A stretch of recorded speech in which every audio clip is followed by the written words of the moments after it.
Salut, j'espère que tu vas bien. Aujourd'hui, je te retrouve pour une nouvelle vidéo. Et comme tu le vois dans le titre, aujourd'hui, nous allons parler des esprits succubes et incubes qu'on appelle aussi les maris de nuit, les femmes de nuit. Donc, on va voir quel est le rôle qu'ils ont dans les vies des gens, comment est-ce qu'ils entrent dans les vies des gens, comment s'en débarrasser aussi. C'est ce dont on va parler dans cette vidéo. Donc, si ça t'intéresse, si ça te parle, surtout reste connecté. Et si c'est la première fois que tu es sur la chaîne, je te souhaite la bienvenue. Je m'appelle Esther. N'hésite surtout pas à t'abonner. Et moi, je te retrouve tout de suite.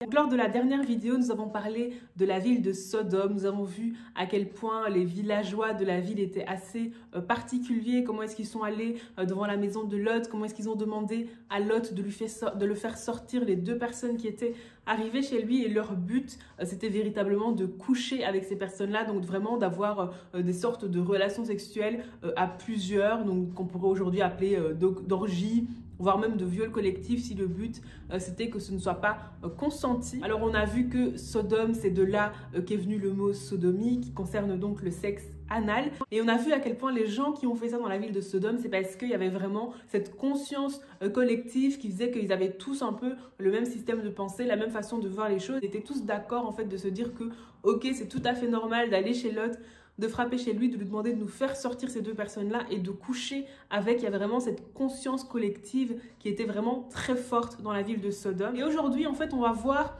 l'aspect spirituel, en fait, de ce genre de comportement. Alors, quand on pense à tout ce qui est les esprits succubes, incubes, maris de nuit, femmes de nuit, etc., on a souvent cette image-là de rêve sexuel. On pense que voilà, c'est juste une présence qui vient comme ça dans la nuit pour avoir des relations sexuelles avec nous, ou voilà, des choses qui se manifestent dans nos rêves, etc. Mais c'est quelque chose qui est beaucoup plus important que ça. En fait, la partie des rêves, c'est vraiment minime en fait concernant l'action de ces esprits.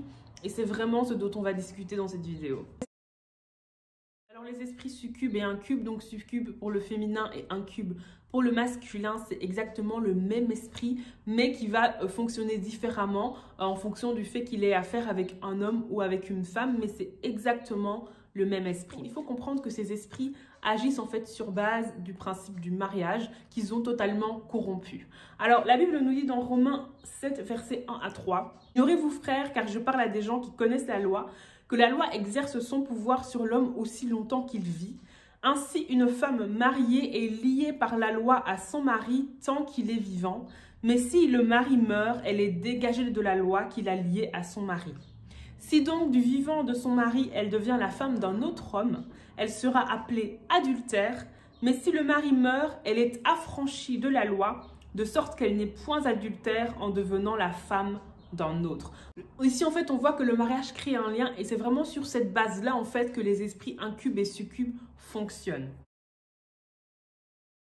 Les esprits, en fait, qui fonctionnent véritablement selon le principe du mariage. Donc, l'alliance du mariage que Dieu a établie, ils l'ont pris et ils l'ont corrompu. Et ils fonctionnent aussi avec des alliances du mariage, mais dans la dimension spirituelle. Et donc, ils vont se lier avec des hommes ou des femmes par des alliances du mariage spirituel. Et ça va établir un lien. Et c'est une fois que ce lien spirituel, en fait, est établi entre l'esprit succube et incube et entre la personne qui est victime de cet esprit-là, c'est une fois que le lien spirituel est établi que ce mauvais esprit-là va pouvoir commencer à agir dans la vie de ces personnes. Alors, avant de voir exactement ce que ces esprits font dans les vies des gens, on va voir en fait comment est-ce que ces esprits rentrent dans les vies des gens.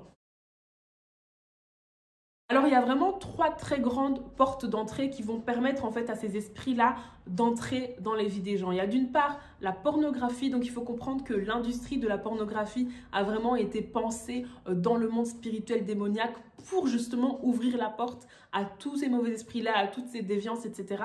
Et c'est vraiment une des façons au travers desquelles ces mauvais esprits peuvent entrer dans les vies des gens. Donc une personne qui regarde de la pornographie, elle ouvre en fait la porte à un esprit succube ou incube dans sa vie et ça va établir un lien spirituel et cet esprit-là va pouvoir commencer à agir dans la vie de cette personne. Deuxièmement, il y a au travers de la prostitution. Une personne en fait qui a des relations sexuelles avec une prostituée, c'est quelqu'un en fait qui va ouvrir la porte dans sa vie à ces esprits. Et enfin, le troisième moyen où ces esprits-là peuvent rentrer dans les vies des gens, au travers de relations sexuelles qu'on peut avoir avec une personne qui est dans l'occultisme. Il y a des personnes qui sont dans l'occultisme et qui sont conscients en fait qu'ils peuvent transmettre ces mauvais esprits-là, qui n'en sont pas conscients, mais en tout cas, c'est vraiment une porte d'entrée pour avoir ces esprits-là dans sa vie. D'une part la pornographie, d'autre part la prostitution, troisièmement les relations sexuelles avec une personne qui est dans l'occultisme.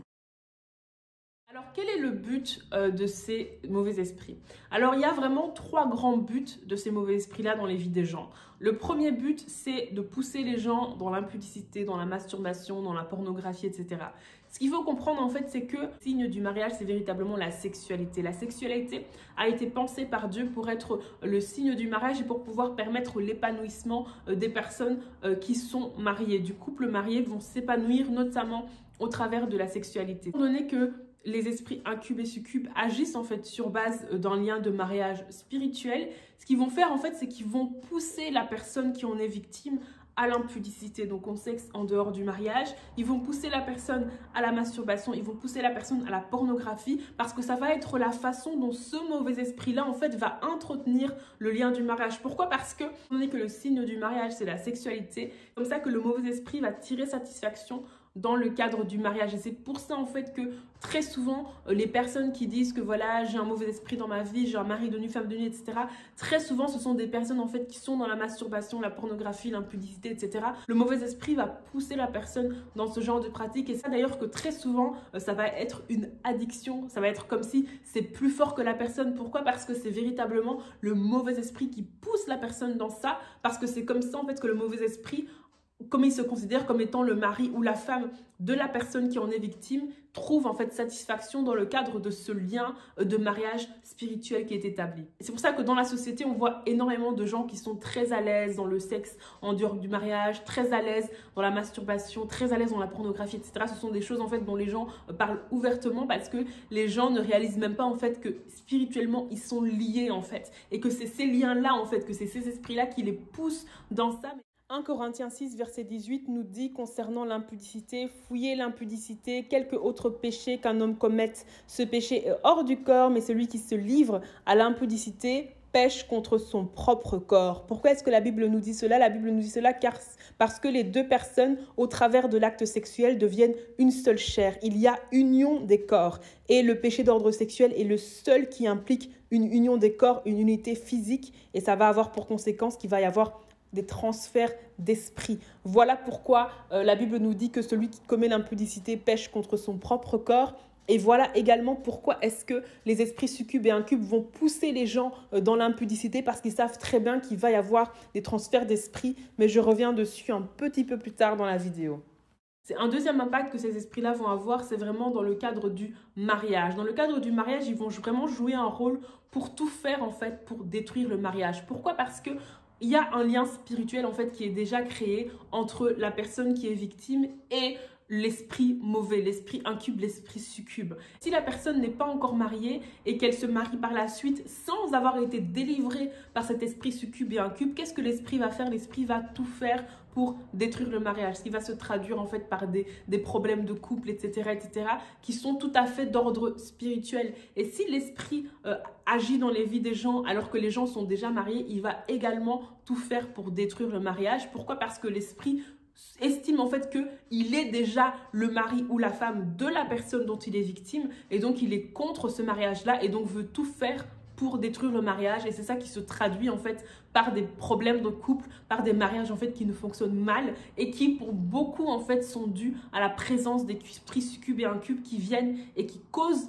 des soucis dans le mariage. Troisième impact que ces mauvais esprits-là ont dans les vies des gens, cet impact-là concerne essentiellement les enfants de Dieu, c'est que ça va avoir un impact spirituel dans le sens où ça va affaiblir spirituellement en fait la personne qui est victime. Une personne en fait qui est sous l'emprise d'un esprit succube, incube, c'est quelqu'un qui va commencer à avoir du mal à prier, à avoir du mal à aller à l'église, qui va commencer à avoir du mal à méditer la parole de Dieu. Très souvent en fait c'est parce qu'il y a l'esprit succube et incube qui est là et que l'un des rôles qu'ils poursuivent en fait c'est véritablement d'affaiblir spirituellement les gens. Et étant donné qu'il y a énormément de personnes qui, bien qu'ils sont enfants de Dieu, sont très à l'aise dans la masturbation, très à l'aise dans la pornographie, très à l'aise dans le sexe anal, très à l'aise en fait dans toutes ces déviances-là sexuelles. C'est ça qui explique qu'aujourd'hui, beaucoup de gens en fait ont du mal à grandir spirituellement, beaucoup de gens ont du mal à être forts spirituellement, beaucoup de gens ont du mal en fait à avoir une certaine autorité spirituelle.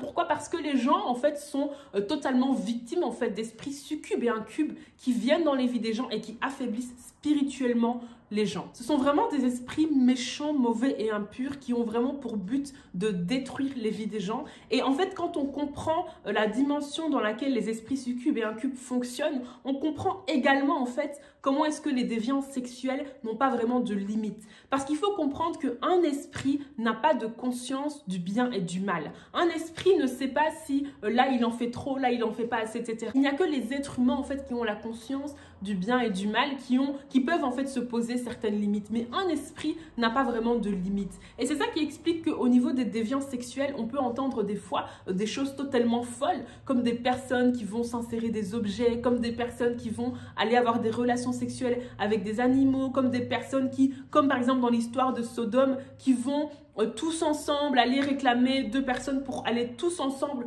coucher avec et pour qu'il y ait vraiment une orgie ou un viol collectif, etc. Pourquoi? Parce qu'en fait, les personnes sont totalement soumises en fait au mauvais esprit. Ils sont totalement esclaves du mauvais esprit et le mauvais esprit n'a pas de limite en fait. Pousse aussi les gens à être totalement en dehors de toute limite. Ce qu'il faut comprendre, c'est que ces mauvais esprits se transmettent aussi au travers des relations sexuelles. C'est-à-dire que si tu as des relations sexuelles avec une personne qui a un mauvais esprit dans sa vie, il y a des chances en fait que ce mauvais esprit-là te soit transmis et que du coup tu commences peut-être à avoir certains comportements que tu n'avais pas avant, que tu commences à faire certaines choses que tu n'avais pas avant. Par exemple, j'avais entendu le témoignage d'un serviteur de Dieu qui expliquait en fait que quand il était encore dans le monde, quand il n'était pas encore converti, il a commencé à fréquenter une fille, il a commencé à coucher avec cette fille-là. Et à un moment donné, en fait, il a réalisé qu'il a commencé à être accro à un certain type bien précis de pornographie. Et il ne comprenait pas en fait comment est-ce qu'il était devenu accro à ce type bien précis de pornographie. Et en fait, par la suite, il a appris que cette fille-là, en fait, avec qui il couchait, était accro au même style de pornographie. Et sans qu'il le sache, sans qu'ils en aient discuté, sans qu'ils aient communiqué par rapport à ça, à force de coucher avec elle, lui aussi est devenu accro à ce type de pornographie-là. Pourquoi? Tout simplement parce que l'esprit qui était dans la vie de cette fille-là, cet esprit a été transmis au garçon et cet esprit a commencé aussi à agir dans la vie de ce garçon. La Bible nous dit de ne pas avoir des relations sexuelles en dehors du cadre du mariage. Ce n'est pas pour nous embêter, ce n'est pas pour nous faire du mal, c'est parce qu'il y a un monde spirituel qui est réel et qui est là. Il y a des mauvais esprits qui sont là et qui veulent agir dans les vies des gens. Un autre témoignage que j'ai entendu, c'est un garçon en fait qui m'a contacté par rapport à cette problématique-là. Quelqu'un en fait qui était dans le business, qui était dans les affaires et à chaque fois en fait qu'il avait un contrat à signer, la veille en fait au soir, il y avait comme une femme qui venait, qui couchait avec lui et systématiquement en fait le contrat qu'il devait faire le lendemain ne se faisait pas. Et c'est vraiment pour nous montrer en fait à quel point ces mauvais esprits agissent bien au-delà en fait de juste venir coucher avec les gens dans leur sommeil, etc. Ce sont des esprits qui agissent véritablement pour détruire les vies des gens. Et dans la précédente vidéo, j'avais également parlé du sexe anal en disant que le sexe anal n'était pas dans la volonté de Dieu, que ce n'était pas dans cette optique-là en fait que le Seigneur avait prévu les relations sexuelles. Et je tiens encore à le répéter que le sexe anal n'est pas dans la volonté de Dieu et c'est une façon aussi dont ces mauvais esprits peuvent se transmettre. Et d'ailleurs, lorsque on analyse un peu les choses qui se passent dans le monde occulte, il faut savoir que pratiquer le sexe anal, c'est vraiment une initiation que les gens font dans l'occultisme en fait. Quand tu fais des recherches, tu te renseignes un peu par rapport à l'occultisme. Et normalement, dans le monde occulte, c'est véritablement une façon d'initier les gens. C'est vraiment un rite d'initiation, c'est véritablement au travers du sexe anal. Pourquoi? Parce que dans le monde des ténèbres, ils sont tout à fait conscients en fait des choses qui peuvent se transmettre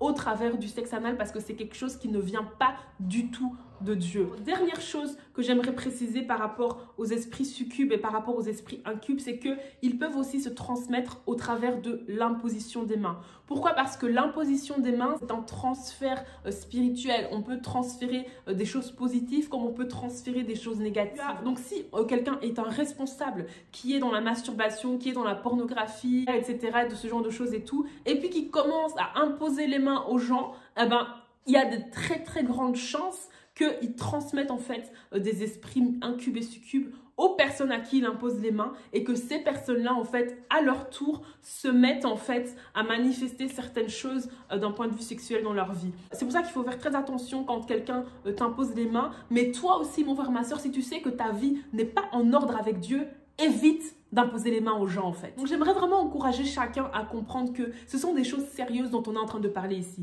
C'est pas des métaphores, des théories, non, non, non. Ce sont des choses qui sont sérieuses, ce sont des choses qui sont spirituelles, et des mauvais esprits sont vraiment en train d'agir dans les vies des gens. Donc quand la Bible nous dit de ne pas être dans la masturbation, dans la pornographie, dans le sexe, en dehors du mariage et tout ce genre de choses, de grâce, prenons la décision de cesser avec ces choses-là. Prenons la décision de nous repentir et prenons la décision de vivre dans la sainteté. Si courage vraiment à prendre cette décision, parce que ce n'est pas seulement une question de désir, de pulsion, etc.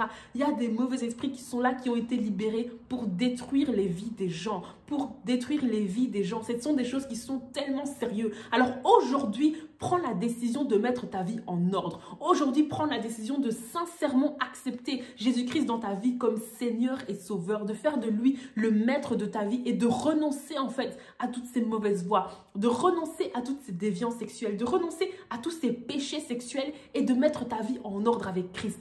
Tu as beaucoup plus de valeur en fait que ce genre de choses. Ta destinée a beaucoup plus d'importance que ce genre de choses. Que tu puisses réaliser en fait à quel point tu es précieux aux yeux de Dieu, à quel point tu as beaucoup plus d'importance que t'abaisser en fait à faire ces choses comme ça. La sexualité est quelque chose de très bien. La sexualité est quelque chose de beau. La sexualité a été prévue par Dieu, a été pensée par Dieu pour l'épanouissement des personnes qui la pratiquent, mais ça a été pensé dans le cadre du mariage entre un homme et une femme. Peu importe ce que dit la société, peu importe ce que disent les gens sur les plateaux télé, peu importe ce que disent les gens dans les écoles ou dans les rues ou dans les cercles d'amis, la sexualité a été pensée par Dieu dans le cadre du mariage entre un homme et une femme. Et lorsqu'on décide de sortir de ce cadre et de se donner à des déviances sexuelles qui viennent tout droit du royaume des ténèbres, on ouvre la porte aux ténèbres dans sa vie. Alors prends la décision, mon frère, ma soeur, de mettre ta vie en ordre avec Dieu, de te repentir sincèrement, d'accepter Jésus-Christ dans ta vie comme Seigneur et Sauveur, et de vivre une vie qui va être en accord avec Dieu, et de soupirer après Dieu, de soupirer après sa présence, et de vouloir vivre plus, de vouloir être utilisé par lui, et d'aller de gloire en gloire dans la destinée que Dieu a prévue pour ta vie, au lieu d'aller de gloire en gloire dans le péché. La Bible nous dit clairement que le salaire du péché, c'est la mort. C'est véritablement un appel à la repentance que je fais au travers de cette vidéo, que nos intelligences soient renouvelées dans le nom puissant de Jésus-Christ, que nous arrêtions de croire en fait que tout ce que la société nous propose est bon, que tout ce que la société nous propose est bon pour nous, etc. Ce sont des mensonges, ce sont absolument des mensonges. Il y a une conscience collective qui est là pour faire croire aux gens tout et n'importe quoi. Mais toi, aujourd'hui, prends la décision de croire en la lumière qui vient de Christ, en la lumière qui est dans sa parole et à la vérité qui est là pour nous affranchir des mensonges du diable. Alors si toi qui es là, tu prends la décision aujourd'hui de te repentir, tu prends la décision aujourd'hui d'accepter Jésus-Christ dans ta vie comme Seigneur et Sauveur, tu peux faire cette prière avec moi. Seigneur Jésus, je crois en toi. Je crois que tu es le Fils de Dieu. Je crois que tu es mort pour moi à la croix. Et aujourd'hui, je prends la décision de faire de toi le Seigneur et le Sauveur de ma vie. Je prends la décision de me repentir de mes péchés. Alors que j'étais pécheur, alors que j'étais en route pour l'enfer, Aujourd'hui, je me détache de ce style de vie au nom puissant de Jésus-Christ. Seigneur, je prie pour mon frère, je prie pour ma sœur qui a pris la décision de se détacher de ses péchés sexuels, qui a pris la décision de se détacher de cette vie qu'il vivait et qui veut aujourd'hui être reconnecté avec toi. Je proclame qu'il soit totalement délivré de tout esprit succube et incube qui agit dans sa vie dans le nom puissant de Jésus-Christ. Je proclame la délivrance au nom de Jésus-Christ. Je proclame qu'il puisse marcher, qu'elle puisse marcher dans la sainteté. Je proclame dans le nom puissant de Jésus-Christ qu'il puisse vivre la vie que tu as prévue pour lui au nom puissant de Jésus-Christ. Que tout mauvais esprit qui est là pour agir dans sa vie, tu es maintenant chassé. Que tout mauvais esprit qui est là pour impacter négativement sa vie, tu es maintenant chassé au nom de Jésus. Je proclame la délivrance. Je proclame la délivrance dans le nom puissant de Jésus-Christ.